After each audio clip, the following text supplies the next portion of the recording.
Dans ce dernier exercice, on nous propose la fonction p de t définie par 100t exponentielle moins t sur l'intervalle 0,5.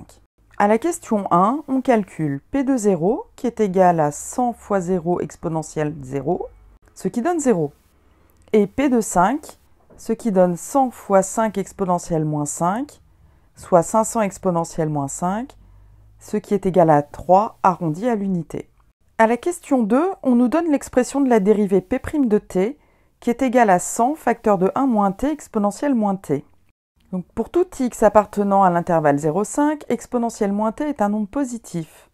100 également, donc il nous suffit de résoudre 1 moins t supérieur strictement à 0, ce qui donne t inférieur à 1. On peut alors synthétiser les résultats dans un tableau de signes. Sur la ligne des x, on reporte les valeurs 0, 1 et 5. Sur la ligne de 1 moins t, on a donc le signe plus en premier, puis le signe moins.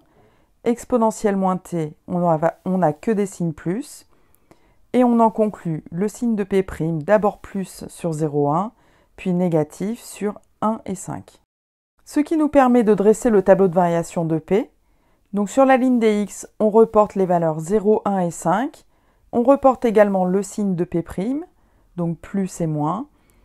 Et enfin, on a une flèche croissante sur l'intervalle 0,1 et une flèche décroissante sur l'intervalle 1,5.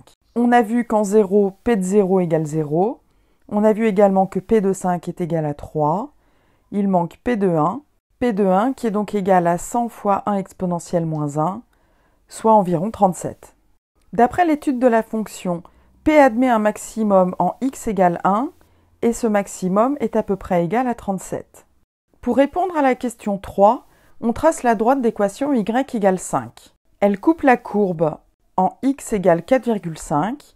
On en déduit donc que graphiquement, la courbe est au-dessus de la droite y égale 5 lorsque x est plus grand que 4,5. Cela signifie qu'on peut considérer que la pollution ne représente plus aucun danger au bout de 4h30.